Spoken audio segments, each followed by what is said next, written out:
ക്രിസ്തുയേശുവിൽ എല്ലാവർക്കും എൻ്റെ സ്നേഹവന്ദനത്തെ അറിയിക്കുന്നു. ശൂന്യത മാറ്റുന്ന ഒരു ദൈവം ജീവിക്കുന്നു. എന്നെ കേൾക്കുന്നവർ, നിങ്ങളുടെ ജീവിതത്തിൽ ശൂന്യമായ അവസ്ഥയിൽ കൂടെയാണ് നിങ്ങൾ കടന്നു പോകുന്നതെങ്കിൽ കർത്താവ് ഇന്ന് നിങ്ങളെ വിടുവിക്കാൻ പോകുന്നു. നിങ്ങളുടെ ജീവിതത്തിൽ ശൂന്യത മാറ്റാൻ പോകുകയാണ്. ഇപ്പോഴും അതിന് ശേഷവും കേൾക്കുന്നവരോട് ദൈവത്തിൻ്റെ ആത്മാവ് ദൂത് പറയുന്നു, നിങ്ങളുടെ ശൂന്യത മാറാൻ പോവുകയാണ്.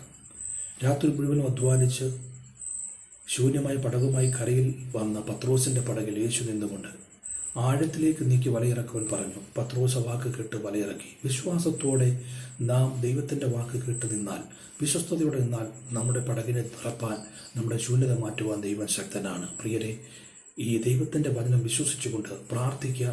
ദൈവം നിങ്ങളുടെ ശൂന്യത മാറ്റാൻ പോവുകയാണ്. പത്രോസിൻ്റെ പടകിൽ കയറി പത്രോസിന് രൂപാന്തരമുണ്ടായി, മാനസാന്തരമുണ്ടായി. എന്തുകൊണ്ടാണ് നമുക്ക് രൂപാന്തരം ഉണ്ടാകാത്തത്? ഇന്ന് ശൂന്യത മാറാത്തതിൻ്റെ കാര്യം നമ്മുടെ അപേക്ഷകൾ ഭൗതികമാണ്, ആത്മീക